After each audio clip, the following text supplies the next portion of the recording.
Telugu మ్యాట్రిమోనీకి thanks చెప్పాలి. 26 ఏళ్ల క్రితం ఇదే తెలుగు మ్యాట్రిమోనీ ద్వారానే వేళమ్మకి పెళ్లి చేశాం. పెళ్ళంటేనే తెలుగు మ్యాట్రిమోనీనే. అమరావతి కుంభకోణాలకు కేర్ ఆఫ్ గా మారింది. ఓ ప్రైవేటు కాలేజ్ ని చెరువు పోరంబోకులో కట్టి రోడ్డు విస్తరణ పేరుతో కోట్ల విలువ చేసే భూమిని కొట్టేశారు టీడీపీ నేతలు. అంతేకాదు పరిహారం కింద ప్రభుత్వం డబ్బులు కూడా ఇచ్చింది. పొలాలు ఇచ్చిన రైతులకు అభివృద్ధి చేసిన ప్లాట్లు ఇవ్వలేకపోయింది. టీడీపీ నేతలకు మాత్రం చంద్రబాబు కోట్లు విలువ చేసే స్థలాన్ని కట్టబెట్టడం రాజధానిలో చర్చనీయాంశంగా మారింది. ఇది ఏపీ రాజధాని అమరావతి. రాజధాని ప్రాంతంలోని తుళ్లూరులో కొన్ని దశాబ్దాల క్రితం సర్వే నెంబర్ 78లో 23 ఎకరాల 80 సెంట్లో చెరువు ఉంది. అయితే తుళ్లూరులో చదువుకోవడానికి స్కూల్ లేకపోవడంతో గ్రామంలోని పెద్దల సహాయంతో 5 దశాబ్దాల క్రితం సర్వే నెంబర్ 78లో జిల్లా పరిషత్ ఒక స్కూల్ను ఏర్పాటు చేసి కేవీఆర్ జెడ్పీ హైస్కూల్గా నామకరణం చేసింది. అయితే 1992లో టీడీపీ నేత రాయపాటి సాంబశివరావు బంధువు గద్దె మంగయ్య, టీడీపీ నేతలు జొన్నలగడ్డ శంకర్రావు, భద్రయ్యలు జెడ్పీ హైస్కూల్ ప్రాంగణంలో 2 షెడ్లు లీజుకు తీసుకుని ఎస్ఆర్వీఎస్ అండ్ ఎన్ఎస్ఆర్ జూనియర్ కాలేజీ నడపడం మొదలుపెట్టారు.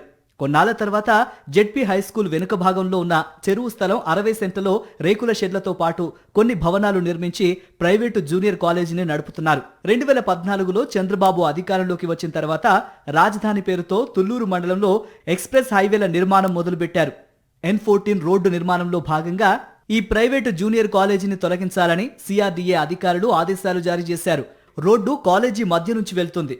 దీంతో 2019లోనే దాదాపు 2 కోట్ల రూపాయలు కాలేజీ నిర్వాహకులకు పరిహారం కింద ప్రభుత్వం చెల్లించింది.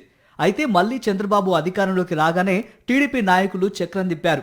దీంతో కాలేజీ నిర్వాహకులు ప్రభుత్వం ఇప్పుడు రాయపూడిలో శాశ్వత సచివాలయంతో పాటు గవర్నమెంట్ కాంప్లెక్స్ సమీపంలో 3 ఎకరాల స్థలాన్ని తుళ్లూరు ఎడ్యుకేషన్ సొసైటీకి కేటాయిస్తూ జీవో జారీ చేసింది.